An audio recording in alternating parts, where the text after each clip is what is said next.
Hello बच्चों, आइए प्रश्न को देखते हैं। निर्धारित कीजिए कि क्या निम्नलिखित संबंध स्वतुल्य, सममित और संक्रामक है। और आगे हमें बोला गया है संबंध के बारे में, किसी विशेष समय पर किसी नगर के निवासियों के समुच्चय में निम्नलिखित संबंध आर, जहाँ पे आर जो है निम्न प्रकार से परिभाषित है। आर बराबर में एक्स वाई क्रमित युग्म है और इनमें संबंध दिया गया है एक्स वाई से ठीक ठीक 7 सेंटीमीटर लंबा है। प्रश्न कॉल करने से पहले इसकी मुख्य अवधारणा के बारे में चर्चा कर लेनी है। मुख्य अवधारणा, तो यहाँ पे देखो स्वतुल्य, सममित और संक्रामक क्या होते हैं वो हम लोग बता देते हैं। जैसे हमने मान लिया किसी भी समुच्चय ए पर, किसी भी समुच्चय ए पर आर जो है निम्न प्रकार से परिभाषित है ए से ए में। आर संबंध जो है ए समुच्चय से ए समुच्चय में परिभाषित है और इसके बाद में हमें स्वतुल्य की जांच करनी है। तो पहला वाला अपने पास आ जाता है स्वतुल्य।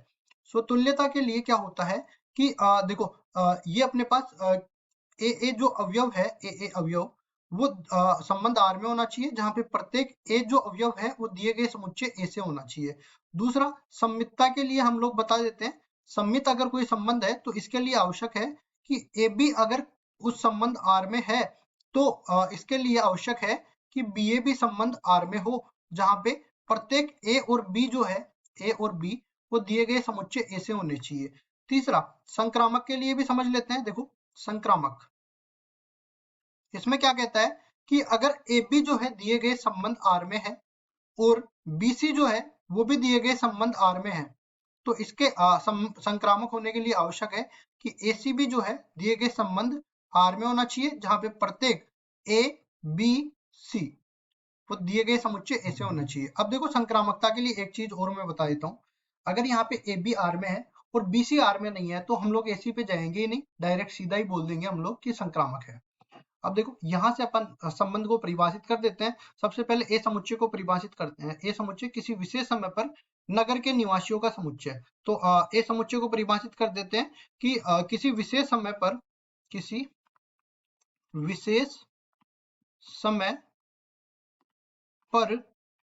नगर के निवासियों का समुच्चय, नगर के निवासियों का समुच्चय। अब देखो संबंध आर के बारे में चर्चा कर लेते हैं।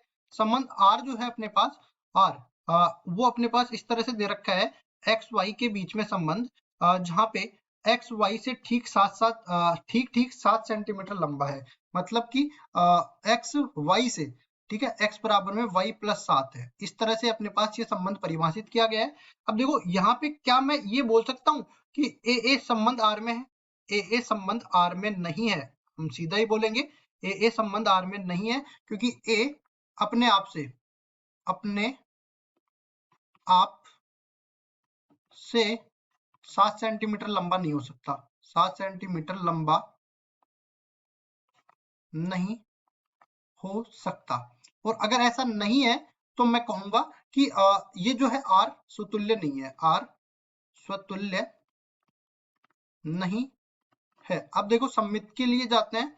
तो सममित में क्या होगा कि ए और बी अगर संबंध आर में है, इसका मतलब ये है कि ए जो है बी से 7 सेंटीमीटर लंबा है। तो क्या ये बी ए भी संबंध आर में हो सकता है क्या? बी ए संबंध आर में नहीं हो सकता, क्योंकि इसको मैं आगे भी सरल करूंगा तो बी जो है वो ए माइनस 7 होगा, ना कि बी जो है ए प्लस 7 हो जाएगा। ये तो ये सही है और ये गलत है। तो मैं सीधा बोलूंगा कि आर सममित नहीं है, आर सममित नहीं है।